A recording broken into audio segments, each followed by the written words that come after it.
Queridos irmãos e irmãs, nós lemos hoje a conclusão do capítulo 11 do Evangelho de São João. O capítulo 11 narra a ressurreição de Lázaro. Foi o evangelho que lemos no último domingo. Diante de um milagre tão portentoso, todos nós poderíamos pensar que a coisa mais natural seria que aqueles judeus se rendessem e dissessem: não. De fato, ele ressuscitou um morto no quarto dia do seu falecimento. Nós o vimos todo enfaixado, sair do túmulo.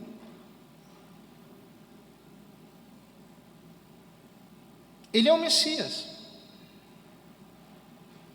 Ele é o Filho de Deus. Tudo o que ele diz é verdadeiro. Porque, de fato, quem é que fez o que Jesus fez? Inúmeras curas, milagres sem conta, expulsão de demônios de uma maneira escandalosa.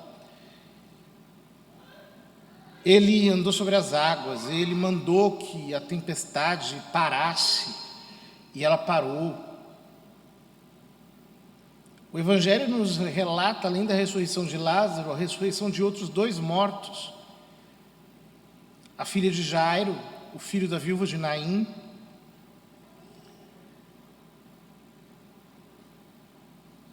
Mas, quando o homem não quer crer, ele não crê. Ele opõe um obstáculo voluntário à graça. Ele não quer. Isso é assombroso. É um poder sinistro que nós temos. O de bloquear a ação sobrenatural pela incredulidade. O de se fechar àquilo que Deus quer comunicar a nós, mesmo diante de fatos incontestáveis. Por quê? Porque nós já criamos uma narrativa na nossa mente. Então nós dizemos: não, isso significa aquilo. As pessoas fazem isso muitas vezes, né? Quando alguém decidiu que você é ruim, você pode fazer a maior das gentilezas. Ela será significada como algo ruim. Se alguém decidiu que você não presta, você pode dar muitos sinais de amizade, de cortesia, mas tudo aquilo será reinterpretado numa narrativa de que você está fazendo isso para aprontar outra, para fazer aquilo, para obter aquele favor. Ou seja, quando o homem decide, ele decide. E é assombroso que Deus respeite isso. Ele não se impõe. E ele não o faz simplesmente porque ele é Deus. Ele não necessita que nós creiamos nele. Ele, de modo algum, tem necessidade de se impor. Somos nós que precisamos dele. Mas o homem incrédulo não entende assim. O homem incrédulo acha que quando ele crê, ele está fazendo um favor a Deus. Eu estou dando crédito ao Senhor, eu estou dando ibope para o Senhor, eu estou dando atenção ao Senhor. Imagine, eu sou um voto em seu favor. Deus não é político que sai por aí fazendo uma campanha, prometendo horrores, querendo mostrar que ele é bonzinho, que todo mundo tem que confiar. Não. Simplesmente porque ele é Deus. O homem incrédulo vive emparedando Deus. Coloca questões o tempo todo. Tem uma mente rebelde. Passa a vida inteira contestando. Algumas pessoas me perguntam: Mas não é lícito duvidar às vezes? Sim. É lícito quando a dúvida é sincera, não quando ela é mórbida. Não quando duvidar é um ofício. Não quando a dúvida procede de uma vontade ferreamente apegada à ignorância. Como, por exemplo, a daqueles que se dizem agnósticos. É um tipo de palavra que se tornou até elegante nos nossos dias. Alguém dizer, não, eu não sou ateu, eu sou agnóstico. Por quê? Bom, eu nem descreio, nem creio, mas eu não encontrei motivos suficientes para crer. Ora, mas por favor, o que essa pessoa imagina? Que Deus necessita provar a existência dele. Ora, aqui há uma inversão completa. Não. Ele não precisa se impor e ele não tem nenhum complexo de inferioridade e, portanto, não necessita da aprovação de ninguém. Somos nós que precisamos dele. Essa ruindade, essa malícia, essa arrogância, essa soberba da incredulidade,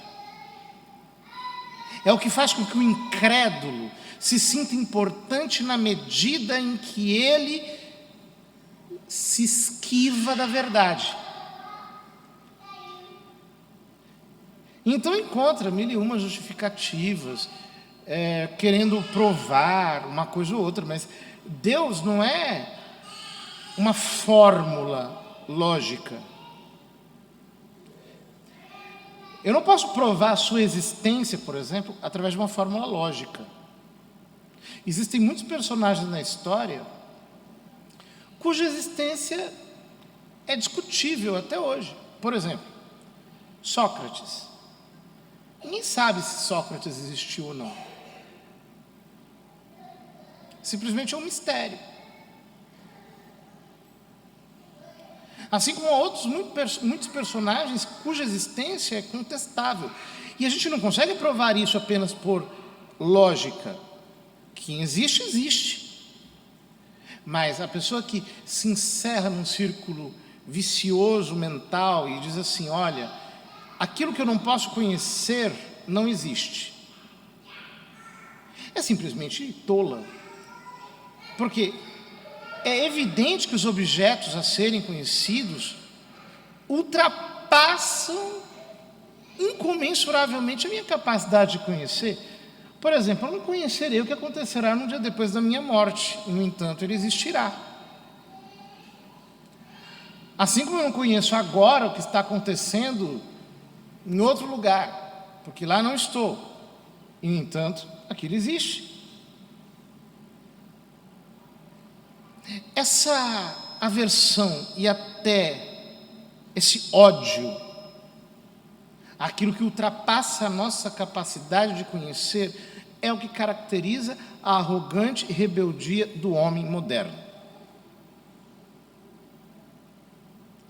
que quer fazer a sua vontade, que quer ser senhor de si mesmo. Notem, o que acontece na sequência é que fazem um conselho entre saduceus, fariseus, herodianos. E no meio daquele conselho, o sumo sacerdote em exercício, Caifás, diz: vós não entendeis nada. Não percebeis que é melhor um só morrer pelo povo do que perecer a nação inteira? Ele estava decretando a morte de Jesus. Ele estava impondo a morte de Jesus como solução para um conflito eventual que eles queriam evitar. Que os romanos invadissem Jerusalém e destruíssem o lugar santo e a nação de Israel. Então eles achavam que matando Jesus, isso não aconteceria. Eles mataram Jesus, Jesus ressuscitou e isso aconteceu. No ano 72. Aconteceu. As tropas de Tito sitiaram Jerusalém, invadiram o templo, destruíram, acabaram com a religião judaica, que até hoje nunca mais pôde ser a religião do Velho Testamento. Não tem templo, não tem sacerdócio, não tem sacrifício.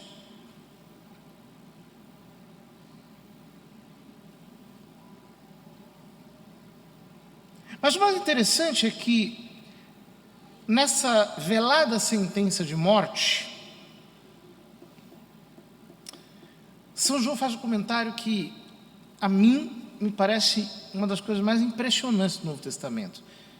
Porque Caifás é o vampiro que determina a morte de Jesus. Caifás é o homem que manda fazerem todo o serviço. E o que São João diz deste facínora? Caifás não falou isso por si mesmo. Sendo sumo sacerdote em função naquele ano, profetizou que Jesus iria morrer pela nação. E não só pela nação, mas também para reunir os filhos de Deus dispersos.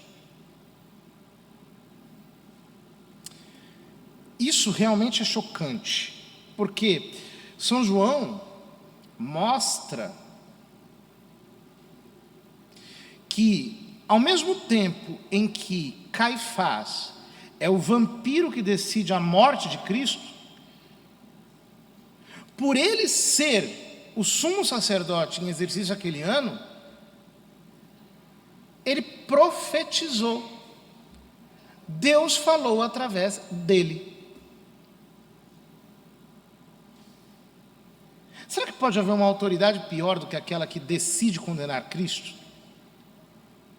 Será que pode haver uma autoridade pior do que aquela que decide o deicídio? Matar o Deus encarnado? Não pode existir. E, no entanto, São João diz, inspirado pelo Espírito Santo, Caifás profetizou. Isso significa o quê? Significa que há um mistério por detrás de todos aqueles que Deus colocou como autoridade sobre nós. Jesus diz isso a Pilatos. Ele diz: tu não terias autoridade sobre mim se não te fosse dada do alto.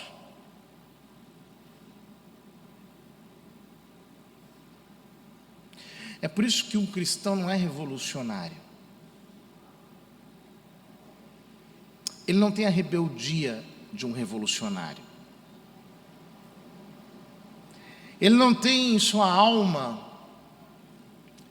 o veneno ruim de quem se insurge. Por quê? Porque o cristão tem temor. Então ele sabe encontrar Deus até em quem está nas antípodas dele, no outro extremo.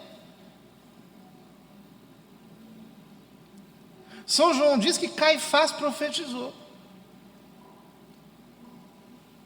Mas, hoje, muitos cristãos se deixaram contaminar pelo espírito da rebeldia. Então, o que eles querem? Fazer a própria vontade. Então, criticam, atacam, não querem obedecer, não se querem submeter, querem sempre fazer a coisa de acordo com a sua própria visão. Não entendem que, se a providência divina dispôs que as coisas estivessem como elas estão, é porque Ele tem algo a fazer. E nós não vamos entender tudo. Muitas vezes nós não vamos entender nada. Todo aquele que quer encaixar a realidade numa fórmula geométrica e fazer com que aquilo que não cabe dentro dessa fórmula seja odioso, tem a arrogante pretensão de entender muitas coisas que são imponderáveis, de resolver muitos problemas que são insolúveis, e o que elas acabam fazendo é sempre piorando, causando mais divisão, causando mais revolta, semeando a rebeldia demoníaca de Satanás, que disse: non serviam, não servirei.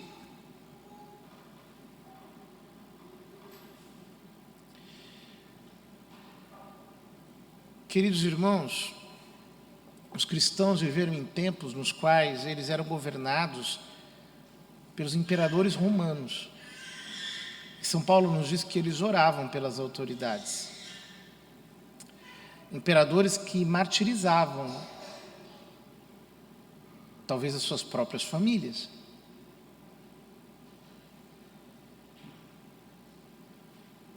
Houve momentos na igreja em que nós tivemos grandes problemas internos,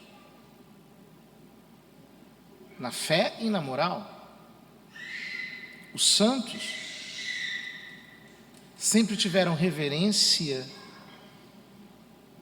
e sempre obedeceram, ainda quando isto lhes causou grandes contradições.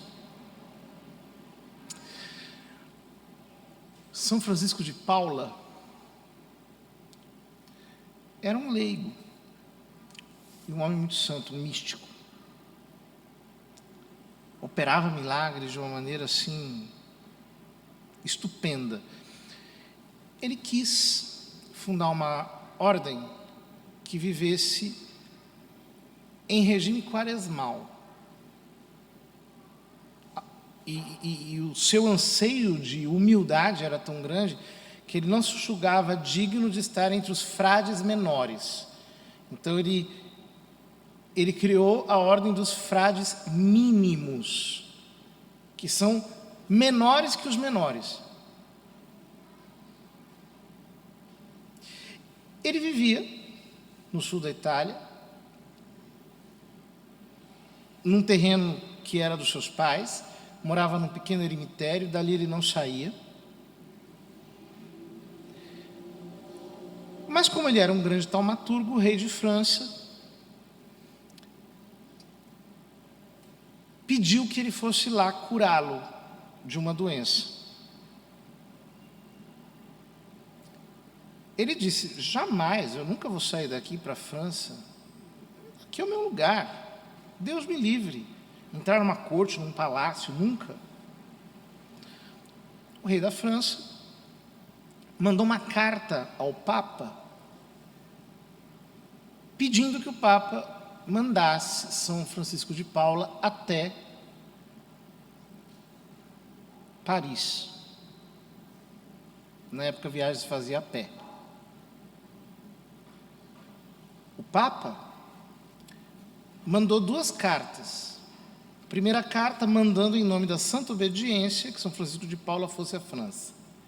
E a segunda carta excomungando-o caso ele desobedecesse. Na verdade, a segunda carta não era nem necessária. O Papa mandando em nome da Santa Obediência era o suficiente. Era um santo. Ele foi. Ele foi e sofreu muito. Passou em Roma, apresentou a sua regra ao Papa. E o Papa não aprovou.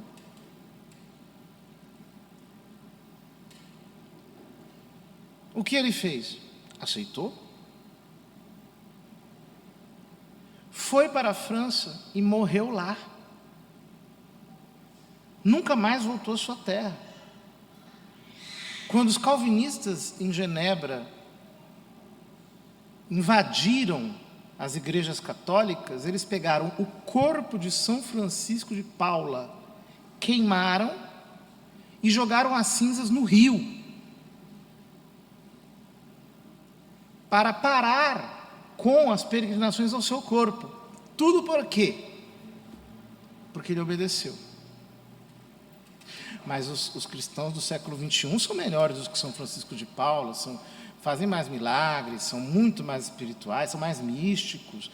Como que eles vão obedecer? Como é que eles vão se sujeitar? Não, eles são hipersantos, né? Eles são maravilhosos. A gente vê esses colossos de virtude se espalhando por aí.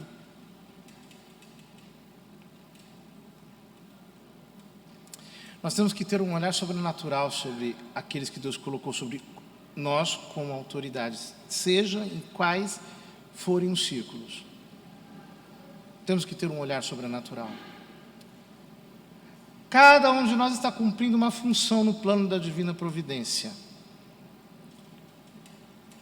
E bem-aventurado quem se não escandaliza disso.